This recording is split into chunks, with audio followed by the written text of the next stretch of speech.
This is COP, Mr. RockTheMicNews.com, Mr. Pick of the Week, 103 Jams, 9 p.m. with your boy DJ Jack of Spade, iHeart on your cell phones.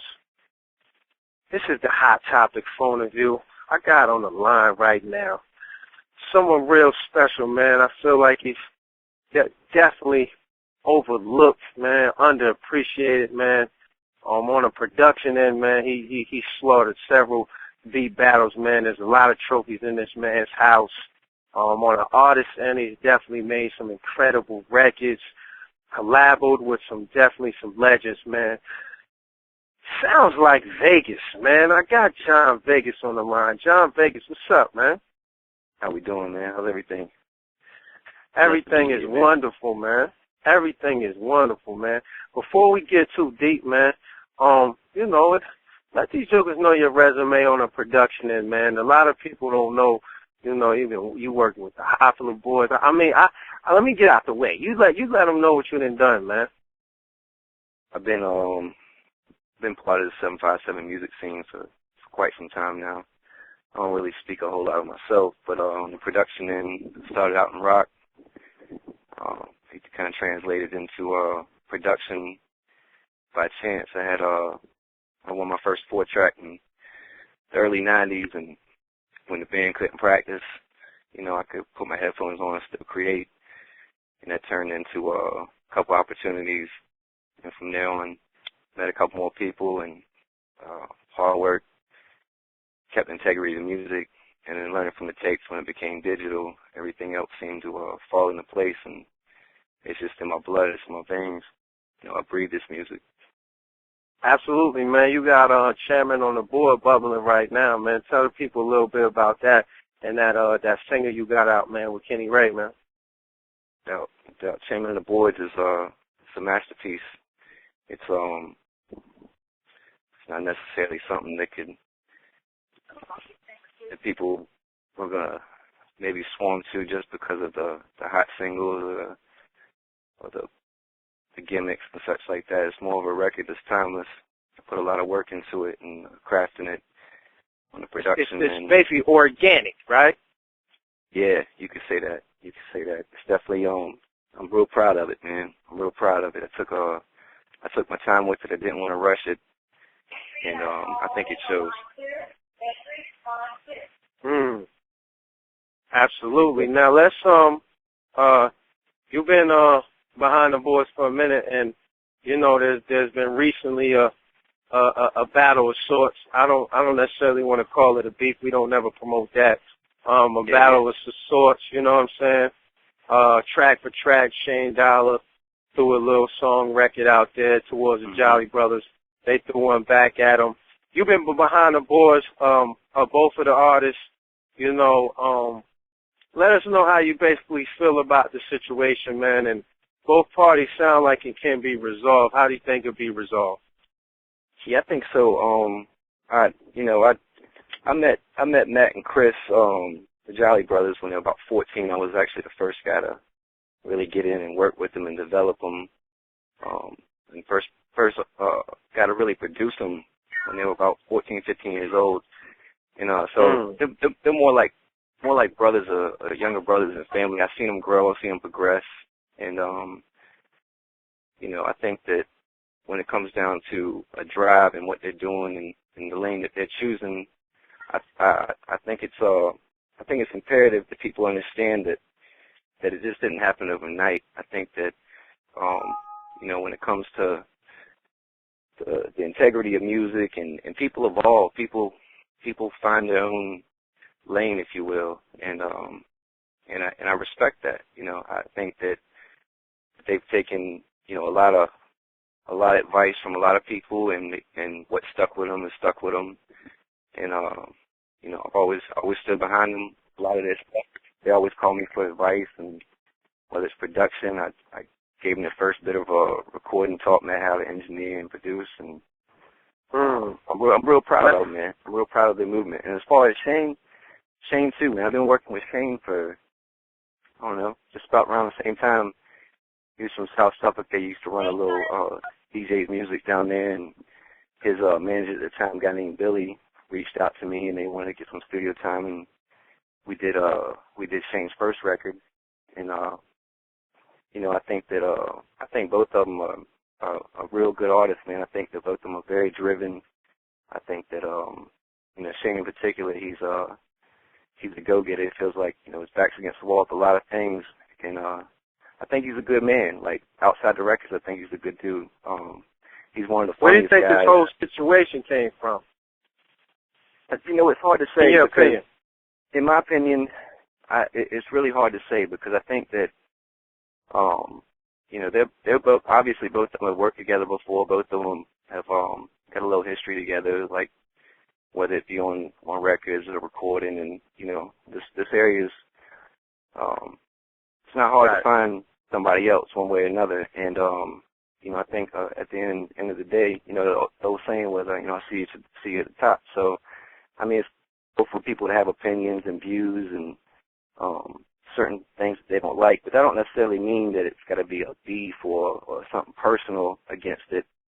Shane may feel the way he feels, and I don't think Matt and Chris really expected that to turn into what it was. Like I think it kind of caught them a little off guard per se, because on a personal tip, everybody's got their own opinions, whether I like this person or I don't like this person. Like I still respect, and I was always raised to talk, never burn no bridges with whatever you do. So it kind of caught me off guard.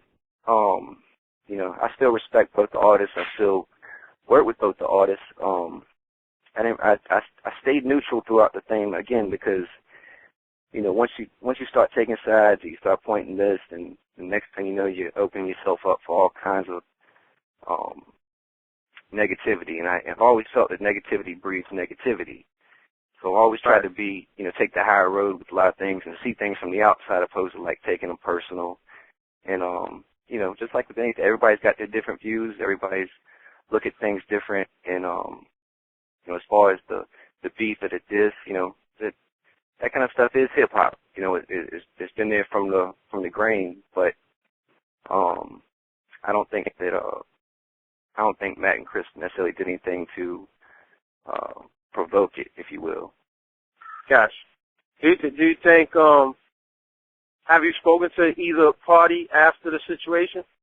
I've spoken to both of them, actually, again. And how's Shane holding up? How's, what's the perspective from here going on? Does it sound like, okay, we done with it, we moving forward, or is somebody still feeling some type of way about something?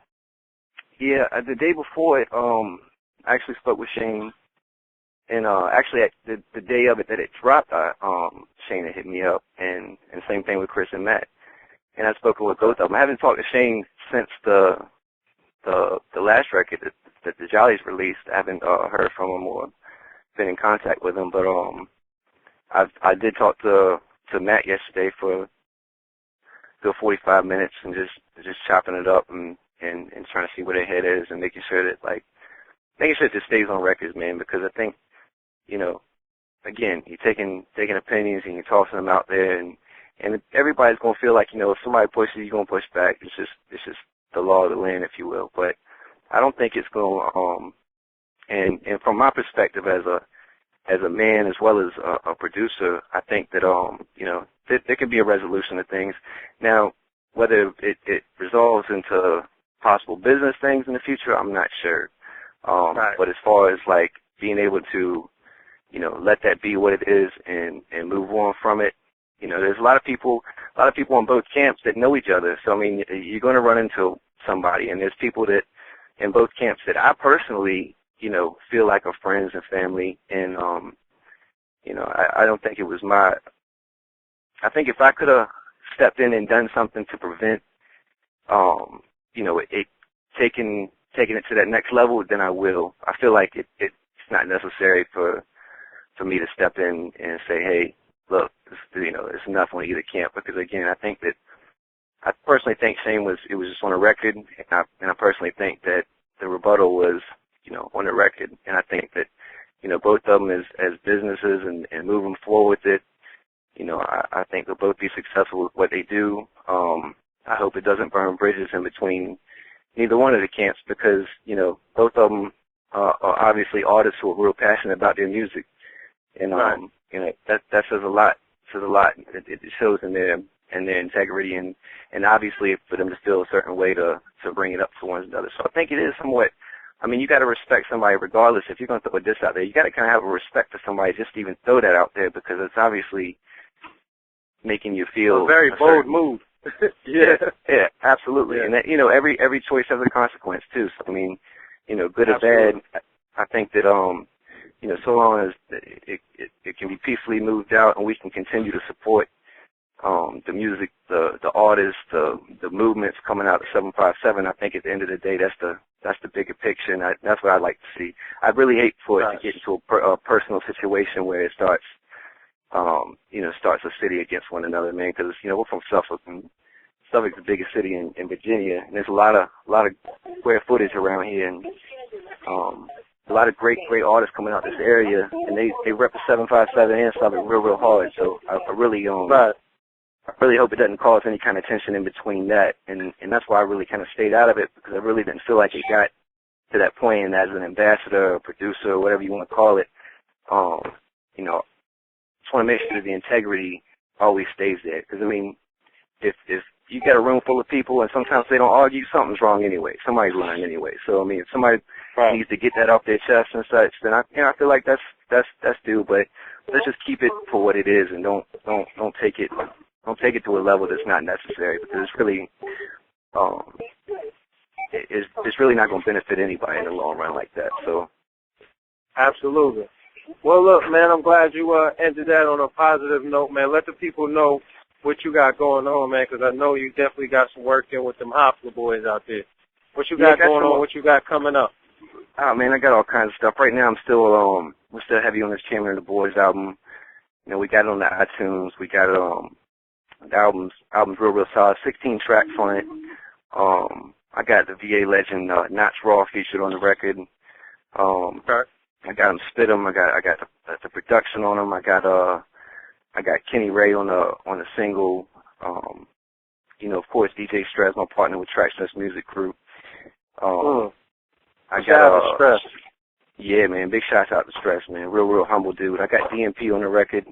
I got Kinetic 9 from Killer Army on the record. I've got, you know, My Lansky Until Mafia. I've got a real talented guy named Sean Hudgens, who most people know him as a graphic artist, but he's an incredible singer within his own right as well. And I got Mike Sick from down in Atlanta. You know, it's a solid record, man. We're real proud of it. You know, beyond that, you know, just out there producing. Working with different artists, always looking for that next cutting edge, somebody with integrity that always can really see it for what it is as a full artist, and really doesn't copycat the next gen and such like that. So I'm always out there. I don't know where you can get the record. You can get the record on iTunes. You can get the record on Amazon. You can get the record on Spotify, Xbox Live, the whole nine. I mean, the digital distribution is you can get it just about everywhere worldwide. We also got hard copies available too. You know, y'all can hit it up. Let them also know how they can contact you and book you. They can contact me and book me anytime. You can catch me on Twitter at Sounds Like Vegas, at SOUNDLIKEVEGAZ. You can catch me on Facebook, JONVEGAZ, Jon Vegas.